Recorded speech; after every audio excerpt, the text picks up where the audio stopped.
안녕하세요. 화가 김성은입니다. 이번에 가지고 온 시청자 피드백 그림은 해바라기가 들어가 있는 사과와 접시가 있는 정물화입니다. 신청해주신 구독자분은 현재 회화과에 재학 중이신 20살 대학생이시고요. 공유해주신 이 사연 내용이 신청하게 된 계기가 뭐냐면 이분이 어렸을 때부터 미술을 굉장히 좋아했었는데 부모님의 반대로 입시 미술, 미술 전형으로는 가지 못하고 있다가 대학교 입학 때 비슬기 전용으로 부모님 몰래 회화과에 신청을 했는데 어떻게 돼가지고 그래서 미대를 들어가게 돼서 회화과를 진학을 하게 되셔서 그림을 그리고 계신다고 얘기를 해주셨어요. 근데 대학교에서 수업 때 교수님이 입시 미술을 한 사람과 수업 내용의 기준을 짜려고 그런 방향을 정하려고 그런 걸 물어봤던 것 같은데 입시 미술을 한 경험이 있는 애들과 안 한 애들을 구분을 하려고 물어봤대요. 그러면서 본인이 입시 미술을 안 한 거를 이렇게 말하게 되고 그럼에도 불구하고 잘 그린다 뭐 이런 소리를 이렇게 교수님께서 해주시긴 했는데 주변에 입시 미술을 하고 들어온 학생들이 이렇게 문제가 되는 거죠. 그들이 뒤에서 뭐 쟤는 색이 탁하다느니 뭐 구도가 어쩌다느니 이런 식으로 뭔가 입시 미술 텃세 이런 거를 어떻게 보면은 당하신 것 같아요. 그러면서 본인이 거기에 대한 괴리감이나 또 사람이 그런 말을 지속적으로 듣다 보면은 스스로가 본인이 그런가라고 의심도 하게 되시고 그러면서 그러면 그냥 뭐 전공 안 한 거 치고는 잘하네 라는 수준의 말을 듣게 되니까 과연 이게 내가 진짜 재능이 있는 건가, 이 그림에 가는 방향에 대해서도 약간 괴리감이 들고 자신감도 없어지고 뭐 이렇다라고 고민을 공유해 주셨어요. 일단 제가 입시 미술이 나와가지고 거기에 대해서 아주 짧게 제 생각을 공유를 하자면은 저도 입시 미술을 굉장히 많이 한 사람인데 오래 했죠. 예고를 나와가지고 중3 때부터 입시 미술을 했어요. 그래가지고 입시 미술을 가장 오래 한 케이스 중에 하나입니다. 물론 재수는 안 했지만 재수를 막 한다면은 더 입시 미술을 오래 할 수 있겠죠. 어쨌든 입시 미술을 그래도 꽤 타이트하게 한 케이스인데 당연히 입시 미술을 그렇게 빡세게 공부를 하면은 도움이 되겠죠. 어느 정도는. 왜냐면은 그 정도로 이 짧은 시간 안에 고밀도로 트레이닝을 하는 그런 교육 체계가 별로 없어요. 특히 우리나라처럼 이 사교육에서부터 어떠한 입시에 관련된 것들을 정말 빡세게 시키잖아요. 타이트하고 효율적으로 그렇게 훈련을 시키는 기관이 시스템이 돼 있는 게 우리나라 입시 미술인 것 같은데, 입시에 관련된 모든 교육인 것 같은데, 그렇기 때문에 당연히 짧은 시간 안에 엄청난 이런 눈에 띄는 효과를 나타내는 그런 훈련이 입시 미술의 최고의 장점인 것 같아요. 그러니까 기술을 키워주고 그러한 것에서 어떠한 능력치를 끌어내는 그런 부분에서 당연히 입시 미술이 도움이 되고 좋다라고 말할 수 있는 부분이 될 수 있겠죠. 근데 입시 미술이 주는 가장 큰 단점은 그게 단줄 알게 만든다는 거예요. 그러니까 이 구상, 표현력에 있어서, 왜냐면은 이 훈련을 오랜 시간 동안 굉장히 밀도 높게 시키긴 하는데 그 끝을 정해놓고 하잖아요. 그러니까 소묘면은 소묘에 딱 입시에 들어갈 수 있을 만한, 입시에서 뽑힐 수 있을 만한 가장 훌륭한 결과물을 정해놓고, 그리고 그 과정을 하나부터 열까지 딱 정해놓고 여기 형태부터 톤 들어가는 거에서 밀도 쌓는 거에서 묘사까지 기계적으로 정해놓고 요 결과가 되면은 스탑 하고 요 과정을 오랜 시간 동안 반복을 하기 때문에 이 결과가 이 구상 능력의 끝이라고 정해놓고 하는 교육 시스템이라는 거죠. 그 부분이 저는 굉장히 안 좋다고 봐요. 왜냐면은 입시 미술로 이루어지는 결과물이 물론 훌륭하지만 그게 절대 가장 좋은 결과물은 아니거든요. 그러니까 지금 제가 하는 그 결과라는 거는 구상 표현에서만 한도에서 얘기를 하는 거예요. 왜냐면은 입시미술의 어쨌든 정점이 거의 구상 표현이기 때문에 입시미술에서 추상 다루는 건 없잖아요. 창의력을 다루는 것도 없잖아요. 그렇기 때문에 구상만 놓고, 구상적인 표현의 기술만 놓고 봤을 때 그렇게 딱 한계치를 정해놓고 그것이 마치 가장 좋은 결과인 양, 가장 이 정점에 도달하는 결과인 양 정해놓고 그것만 반복을 한다는 거는 굉장히 안 좋은 시스템인 것 같아요. 그런 부분에서. 왜 안 좋냐면은 생각하는 회로라든지 접근하는 방식을 기계적으로 아예 그냥 찍어서 눌러버리기 때문에 그 외의 것들, 그 다음 것들이 있다라는 거를 설득되기조차 어렵게 만들어요. 왜냐면은 그 장기간 동안 그러한 것이 맞다라고, 그러한 것이 최고다라고 교육이 되는 거기 때문에 이 다른 방식이라든지 그 입시미술의 결과물적인 그 구상의 결과물에서 만약에 조금 더 정통적인 회화법이라든지 클래식한 그런 표현법들, 인물화나 정물화나 뭐 풍경화에 더 도달할 수 있는 어떠한 표현 방법이 있다라고 했을 때 그 방법을 만약에 다른 방식으로 접근을 해야 된다라면은 색을 이해하는 거나 뭐 형태적인 부분이나 그런 톤을 까는 거라든지 뭐 구도를 짜는 거라든지 그런 부분에서 만약에 다른 방식으로 해야지 그 결과를 낼 수 있다라는 게 주어졌을 때 그거를 이제 옮겨가기가 굉장히 힘들어요. 왜냐면은 요 관념이 너무 고정적이 되기 때문에. 이거는 제 개인적인 경험입니다. 제가 겪었던 거예요. 왜냐면 말씀드렸듯이 저는 입시미술을 굉장히 오래 해왔고 그리고 거기서도 소위 좋은 결과를 낼 수 있을 정도의 실력을 쌓았었어요. 근데 그게 실력이 아니고 너무 강박적인 고정관념이 돼가지고 오히려 거기서 벗어나오는 게 더 힘들었어요. 그게 입시미술이 주는 저는 가장 큰 단점인 것 같아요. 그런 부분에서 봤을 때 입시미술을 하지 않았으면은 그런 부분이 열려 있다라는 그 가능성을 두고 봤을 때 훨씬 좋은 장점이 될 수 있죠. 입시미술을 안 한 것이 한 것보다.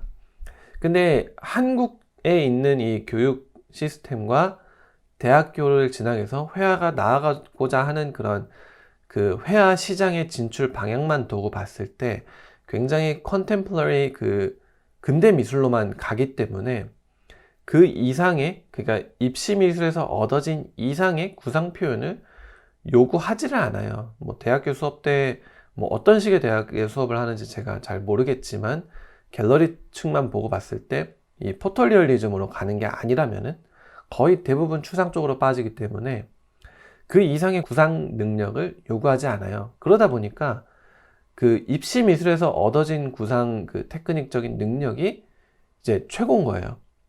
그 나타낼 수 있는. 그러니까 당연히 그 구상 능력을 그 입시 미술처럼 내지 못하면은 얘는 구상 능력, 테크닉적인 부분이 딸린다라고 기준을 지어버리는 거죠. 그러니까 아주 위험하고 굉장히 짧은 수준의 생각인 것 같아요. 제 개인적인 견해로는. 또 그 입시 미술에 관한 생각을 해봤을 때 이런 그런 한국에서 보여지는 그 입시 미술에서 다뤄지는 뭐 정물 소묘라든지 뭐 석고정물 수채화라든지 요즘에는 뭐 발상가 표현에서도 왜 그런 도형이나 그런 구현이나 혹은 인물 수채화라든지 그런 수채화도 왜 수채화지 하는 게 아니고 도화지 하는 수채화잖아요. 그런 거는 한국에서밖에 안 하거든요. 그러니까 미국에 오거나 유럽을 가도 그런 입시 미술은 하지 않아요. 그냥 네가 하고 싶은 거 해 하다가 내가 구상 쪽으로 빠지고 싶어 그러면은 대학교 가서 그때 가서 구상을 배워요. 그러니까 그런 미술에 대한 그 기준을 그 입시 미술에 입거해서 내리는 것 자체가 굉장히 시야가 좁은, 굉장히 너무 제한적이고 한정적인 평가라는 거죠. 이게 입시미술 자체가 나쁘다는 얘기를 하는 게 아니고 그로 인한 제가 개인적으로 생각을 하는 입시미술을 했던 사람으로서 그리고 해외에서 대학을 나오고 지금 작가로 활동하는 사람으로서 개인적인 견해입니다. 그런 의미로 지금 이 구독자분께서 보내주신 사연 내용에 그러한 평가들, 그러한 시선들이 전혀 신경 쓸 만한 거리가 아니라는 얘기를 하고 싶은 거예요. 그 입시 미술을 하는 사람들의 그러한 시선과 평가로 인해서 나한테 자질이 있다 없다를 기준 짓기에는 그러한 생각들이 너무 얕은 것 같아요. 그리고 전혀 거기에 동요가 될 만한 그런 기준도 되지 않는다고 생각이 들어요. 그래서 전혀 거기에 대해서는 전혀 신경을 쓰지 않으셔도 됩니다. 그리고 지금 20살이시잖아요. 그러면은 굉장히 미래가 열려 있습니다. 앞으로 갈 길이 굉장히 머세요. 근데 지금 와서 거기에 대한 가능성을 미리 판가름한다는 거는 너무 그 섣부른 생각인 것 같아요. 물론 모든 사람들이 현재를 살고 있기 때문에 각자의 시간 안에서 고민을 하는 부분들이기 때문에 뭐 그렇게까지 생각이 나아가는 게 이렇게 힘들 수 있다고 저도 생각이 들어요. 저도 그랬었고, 우리는 빨리 결과를 알고 싶고 또 가능성이 있는지 빨리 판가름하고 싶잖아요. 왜냐하면 항상 선택의 기로에 있는 것 같으니까.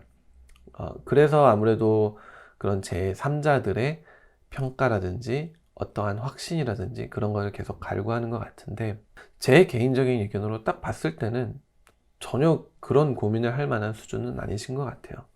그리고 일단 그 실제로 잘 그리세요.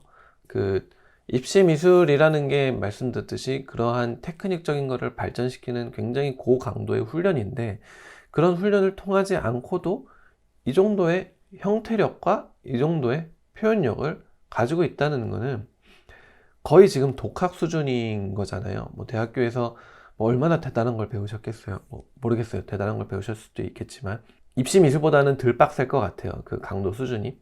그랬는데도 이 정도의 결과물을 낸다는 거는 굉장히 훌륭하신 것 같아요. 그래서 저는 충분히 아주 넓은 가능성이 있으시고 미래가 굉장히 창창하신 재능을 가지신 것 같아요. 또 인스타 주소를 남겨주셨잖아요. 가서 그림 좀 봐달라고. 근데 진짜 잘 그리세요.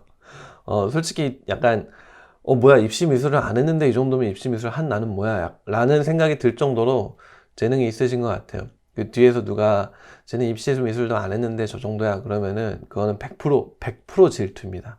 제가 100%라고 장담할 수 있어요. 그렇기 때문에, 그러니까 나는 이 정도 빡세게 했는데 이 정도인데 쟤는 그것도 안 했는데 저게 뭐야. 그러니까 사람이 자존감을 찾으려면 두 가지 방법이 있잖아요. 본인이 더 나아지도록 노력하든가 아니면 남의 하자를 잡아내든가. 그 수준인 거라고 생각을 하시면 될 것 같습니다.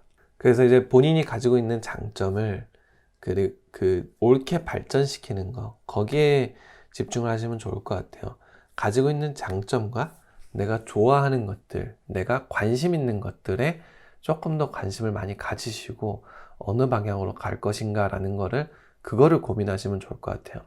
내가 재능이 있나 없나를 고민하기에는 지금 굉장히 이른 시기인 것 같아요. 지금은 조금 더 내가 뭘 좋아하고 어떤 방향으로 가느냐 쪽으로 시선을 좀 더 가지셔서 더 많은 거를 시범을 해 보시고 더 많은 가능성들을 탐구해 보세요. 단순히 구상 능력뿐만이 아니라 이 그림으로서, 작가로서, 회화 쪽으로서 가고 싶으신 거면은 이 현대 미술 쪽에는 이 가능성이라든지 이런 그 분야들이 굉장히 넓게 퍼져 있잖아요. 그렇기 때문에 어떤 옵션을 택하더라도 거기 안에서 본인의 것을 잘 나타내기만 하면 되는 게 현대 미술이 보여주는, 이 현대 미술의 시장이 보여줄 수 있는 가장 큰 장점인 것 같아요. 그렇기 때문에 그쪽 부분에 조금 더 시선을 돌리시고 많은 작가들의 그런 샘플들 찾아보시면서 내가 가고자 하는 방향이 거기서 얻어질 수도 있고, 또 많이 그려보시고 그만큼 많이 그리면서 자연스럽게 마치 내 말투가 만들어지듯이, 내 이 억양이 만들어지듯이 그림도 그렇게 본인의 것이 자연스럽게 나오게 되거든요. 그러니까 내가 나타내고자 하는 나의 성격과 맞는, 나의 성향과 맞는 그러한 그림들이 뭔지 많이 그려보시고 하면은 좋을 것 같아요. 일단 이제 그림으로 돌아와서 그림 얘기를 하면은, 일단 요 그림 한에서만 제 피드백을 드리자면은, 일단 정물화 부분에서만 얘기를 할게요. 정물화에서 가장 이제 중요시 되는 것 중에 하나가 구도인데, 구도와 배치 이런 건데, 근대 미술적인 것들 빼고 이러한 이 딱 전통적인 클래식적인 안정적인 정물 배치에 관해서만 얘기를 할게요. 왜냐면 근대 미술에 와서는 제한이 없어져 가지고 굉장히 디자인적으로 빠지기 때문에 그러한 개념을 배제하고 여기 안에서만 한해서 얘기를 할게요. 첫 번째로 안정적인 정물 배치를 할 때 중요하게 여겨야 되는 것 중에 하나가 이 형태 안에서 투시를 나타내는 거랑, 그게 이제 기본적인 형태력이겠죠. 그거랑 이제 두 번째는 텐전트라는 거예요. 그거는 이제 경계와 경계면들이 맞닿는 부분들. 일단 형태적인 부분, 투시를 나타낼 수 있는 그런 그림, 드로잉 스킬 부분에서는 거의 하자가 없는 것 같아요. 그게 이제 잘 나타내는 게 요 접시에 있는 이 굴곡의 묘사와 요 나이프 형태 같은 그런 부분이나 이런 사과의 요런 형태력 같은 걸 보면은 굉장히 훌륭하신 것 같아요. 이런 해바라기에 있는 묘사라든지 보면은 드로잉적인 스킬은 아주 좋으신 것 같아요. 그래서 뭐 거의 꼬집을 게 없어요. 그런 형태 부분에 대해서는. 물론 사과 요런 모습들이 조금 더 자연스럽게 만들 수 있지 않았을까라는 부분이 있긴 하지만 뭐 병의 표현이라든지 근데 이런 둥그런 원의 모습이나 이런 형태가 절대 쉬운 형태가 아니거든요. 근데 이거 뜨신 거 보면은 되게 잘 그리시는 것 같아요. 그래서 거기에서는 뭐 언급할 게 거의 없고 그 두 번째 경계면 부분 같은 게 뭐냐면은 이거는 아주 쉽게 놓칠 수 있는 부분인데 이렇게 이 경계와 경계가 맞닿는 이 선으로 이루어지는 이 부분이 최대한 피하는 게 좋아요. 보통 이 형태와 구도를 짤 때 그리고 이런 리얼리즘 같은 구상을 그릴 때 중요시하는 것 중에 하나가 투시거든요. 원근법 같은 것들, 공간을 나타낼 수 있는 그런 요소들이에요. 그런 것 중에 하나가 이제 공기원근법이라든지 이런 식으로 지금 밝고 진하게 하면서 뿌옇게 백그라운드를 처리해 주면서 공간을 나타내는 그런 공기원근법 같은 기술이라든지 혹은 이렇게 투시를 나타냄으로써 나타낼 수 있는 거리감 그런 게 있고 또 하나가 뭐가 있냐면은 overlapping 그러니까 겹침으로 인해서 무엇보다 앞에 있다라는 것을 나타내는 그런 것도 공간을 나타내는 아주 좋은 요소 중에 하나예요. 그러니까 이런 식으로 사과가 병을 분명히 겹치고 있으면은 앞을 덮고 있다는 걸 표현해 주면은 당연히 얘가 더 앞에 와 있구나라는 게 나타나게 되죠. 근데 만약에 경계와 경계가 맞닿뜨리게 그리면은 얘를 가리고 봤을 때는 어떤 애가 더 앞에 있지라는 게 헷갈릴 수 있게 된다는 거죠. 이런 요소까지 고려를 해주면서 분명하게 표현을 해주면은 이런 불필요한 불편한 경계, 그림 요소 같은 것들을 없애줄 수 있는 거예요. 이런 부분도 마찬가지로 끝과 끝이 맞닿아서 이 사물의 끝이 사라져 버리는 것 같은 혹은 요 지금 칼끝과 또 사과의 끝이 만나고 있죠. 이런 것 같은 것도 불필요한 경계면이라고 볼 수 있어요. 그래서 이런 데 같은 경우는 아예 확실히 덮어주거나 그런 식으로 나타내는 게 훨씬 더 이득이에요. 그 그림으로서 편안함을 나타낼 수 있어요. 이제 색 쓰는 부분에서 이제 색이 좀 탁하게 보인다라는 그 부분에 대해서 이제 고민이다라고 이렇게 언급을 해 주셨는데 이제 색이 탁해 보이는 것 같은 그런 현상의 이유 중에 이제 보통 내가 직접 쓴 색이 너무 탁한 색이어서다 라고 생각하는 경우가 많은데 사실 그것보다는 이 명도의 구분 차이들, 밝음과 어둠의 구분들이 명확하지 않기 때문에 일어나게 되는 그런 현상 중에 하나로 탁해 보이는 현상, 그런 게 있는 케이스가 사실 더 큽니다. 그러니까 이제 원래 원인은 명도 쪽에 있는데 그 밝음과 어둠의 분명한 그런 그 표현에 있는데 이제 그게 아니고 쓰는 색 섞는 거에만 이제 치중을 하다 보니까 그 탁해 보이는 그 현상이 잘 해결 안 되는 그런 경우가 종종 있어요. 그러니까 단순히 무채색이라든지 뭐 이렇게 중간 톤 쪽에 들어가는 색들이 그 잘못되는 경우보다 대부분 그런 현상이 어디서 나냐면은 그 밝은 색 쓰여진 부분에서 그 일어나게 되는 그 이유가 큰데요. 그러니까 하얀색 예전에도 다른 제 색이론 부분에서 언급했던 것 같은데 특히 하얀색을 너무 과하게 밝은 부분에 동일하게 써주면은 탁해져 보일 수밖에 없어요. 왜냐면 하얀색 자체가 가지고 있는 채도가 사실 굉장히 크거든요. 그래서 지금 요 사과 같은 것들은 그 밝은 부분이 아무리 반사광을 많이 밝게 시킨다고 해도 이 색 자체가 변해 보일 만큼 그렇게 밝아지진 않거든요. 특히 광채가 있는 물건이라면은 그리고 구체의 모습이라면은 저렇게 아주 극소 부분만 아주 밝은 하이라이트를 띄고 그 주변의 부분들은 분명히 선명한 이 채도라는 것을 나타낼 거예요. 그래서 밝은 부분을 채색을 들어갈 때 좀 더 그 쓰는 색을 명확하게 해주면 좋습니다. 그 최대한 흰색 쓰는 거를 최소화하고 이 채도들을 많이 살리는 선 안에서 이런 식으로 이 초록색의 모습을 잘 드러내도록 색을 써주는 게 좋아요. 그러면은 이런 식으로 좀 덩어리감도 더 송산되지 않게 살아나고, 보통 이거를 잘 못하는 이유가 충분히 밝아 보이지 않아서다 라고 여기는데, 그게 이제 밝은 부분이 충분히 밝지 않아서가 아니라 어두운 부분과 밝은 부분의 관계가 자연스럽게 이루어지지 않아서가 더 크거든요. 그러니까 그런 부분을 고려를 해주면서 이 밝은 부분의 채도를 잘 섞어주고, 그 다음에 중간톤과 어두운 부분도 충분히 고르게 어두워지게 그 채도를 살리면서 어두워지는 단계를 이렇게 만들어주면은 덩어리감도 살리고 밝은 느낌도 잘 살릴 수 있습니다. 천 같은 경우는 지금 흰색 천에 파란색 무늬가 있는 천인 것 같아요. 그러니까 같아요라는 말은 제가 처음에는 이 파란 천에 밝은 부분에 또 과도하게 흰색을 써서 밝게 했나? 라고 이렇게 생각을 할 정도로 이 무늬 부분과 흰색 부분의 경계가 너무 뚜렷하지 않은 것 같아요. 무늬라면은 무늬라는 이 정보를 확실하게 해주는 게 좋아요. 그게 이제 무늬 자체의 선명도를 올리는 것도 있지만, 이 천이 밝아지고 어두워지는 이 명도의 이 변화들, 이렇게 굴곡에 따라 변하는 색의 변화를 이 패턴, 파란색 패턴에도, 이 무늬겠죠? 파란색 무늬에도 동일하게 주는 거예요. 그러니까 하얀색이 밝아지는 구간에 파란색도 동일하게 밝아지게 하고, 어두워지는 구간은 동일하게 어두워지게 하면서 이 흰색 부분과 파란색의 경계 부분도 조금 분명하게 해서 이게 무늬다라는 그런 정보를 분명하게 주고, 이렇게 어두운 저 그림자로 들어가는 부분도 파란색에 지는 그림자와 흰색 부분에 지는 그림자의 명도가 분명히 다를 거거든요. 이렇게 차이를 내주면은 이런 식으로 공간감 내주는 데도 훨씬 더 도움이 많이 됩니다.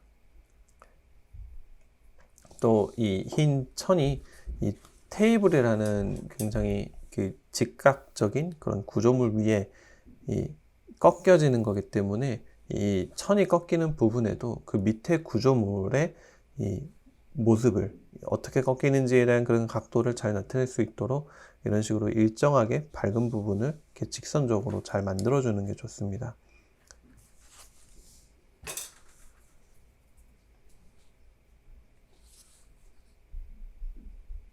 배경 같은 부분이 이제 이 그림에서 전반적으로 탁해 보인다 라고 만들 수 있게 만드는 이 요인 중에 가장 큰 요인 중에 하나인 것 같은데, 이 배경 이 부분이 굳이 저렇게 밝을 필요가 없었을 것 같아요. 이 그림 자체가 나타내는 발색을 나타내는 이런 발광을 나타내는 부분들이 굉장히 다양하게 뻗쳐져 있는데, 이 배경 부분, 특히 이 중앙에 있는 이 부분까지 이렇게 밝아질 필요는 없었던 것 같고, 오히려 여기를 이렇게 둔탁한 무채색으로 이렇게 깔아주면은 오히려 이 무채색들이 이 앞에 있는 이 사과의 선명도라든지 이 해바라기의 선명도를 더 부각을 시켜주는 역할을 해주거든요. 그래서 오히려 탁한 색을 쓰므로 그림의 전체적인 색 채도적인 느낌을 살릴 수 있게 되는 거예요.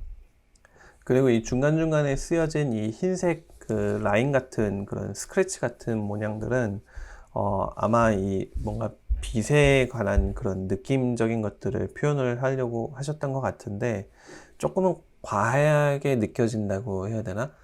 좀 어울리지 않는 느낌이 좀 있었어요.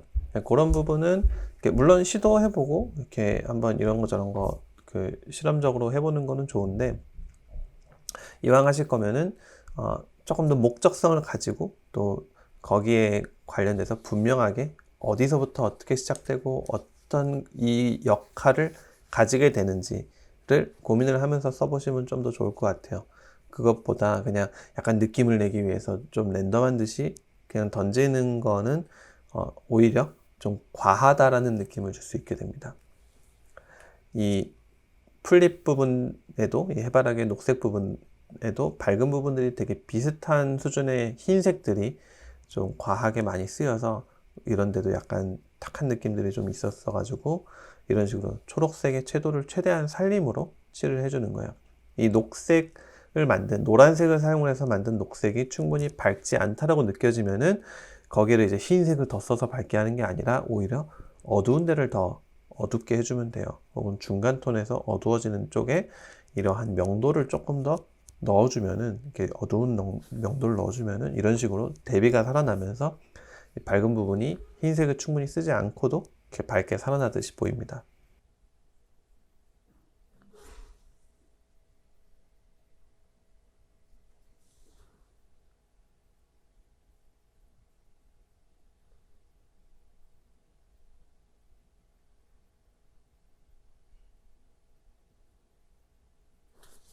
저 부분도 뭐 분명히 빛 반사가 있었을 것 같아서 아주 극소량의 밝은 색만 써주되, 저 하이라이트도, 이 물병에 있는 하이라이트도 완벽한 흰색이 아니라 아주 약간의 채도를 담고 있으면 좋아요.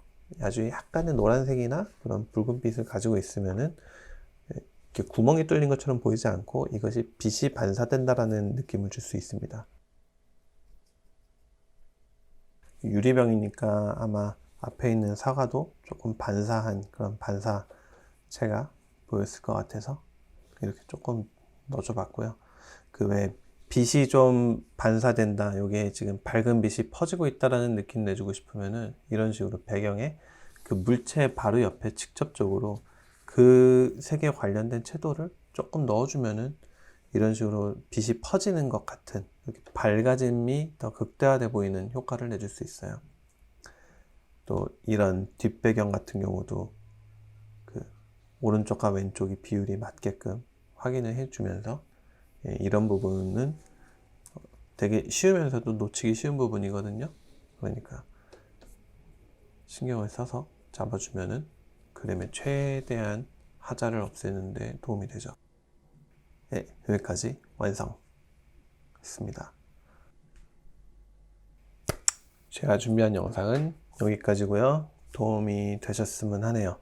또 피드백을 원하신 분들은 저에게 이메일로 사연을 보내주시면 또 참고해서 영상을 만들어 보겠습니다. 시청해주셔서 감사합니다.